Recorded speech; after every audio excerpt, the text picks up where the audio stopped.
আসসালামু আলাইকুম। আলহামদুলিল্লাহ, নতুন একটা ব্লগ নিয়ে আপনার সাথে হাজির হলাম। এই ঢাকার টঙ্গী বাজার একটু আসলাম বাজার করার জন্য। এই আসার সাথে সাথে দেখলাম কি বৃষ্টি শুরু হলো। অনেকক্ষণ বৃষ্টি হলো, প্রায় আধা ঘন্টা 1 ঘন্টা ধরে। এরপরে অনেকক্ষণ ধরে শুটকি দোকানে বসেছিলাম। শুটকি দোকান থেকে বসে চলে আসছিলাম এয়ারপোর্ট পর্যন্ত। এয়ারপোর্ট পর্যন্ত যখন আসছিলাম তখন বৃষ্টি কম ছিল। এরপর যখন এয়ারপোর্টের সামনে যে ফ্লাইওভারটা উঠছি, ওঠার সাথে সাথে আবার বৃষ্টি আসার সাথে সাথে অনেকক্ষণ বৃষ্টিতে ভিজে ভিজে গাড়ি চালাইয়া আসলাম।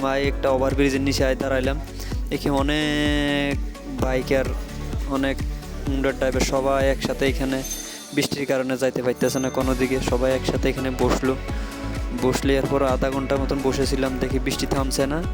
শেষমেশ কী করবো, বৃষ্টিতে ভিজে চলে আসছি ডাইরেক্ট একবারে বাসাতে। অনেকক্ষণ বসেছিলাম, কিছুই করার নাই। অনেক বাইকাররা সবাই এখানে এসে বসছিল।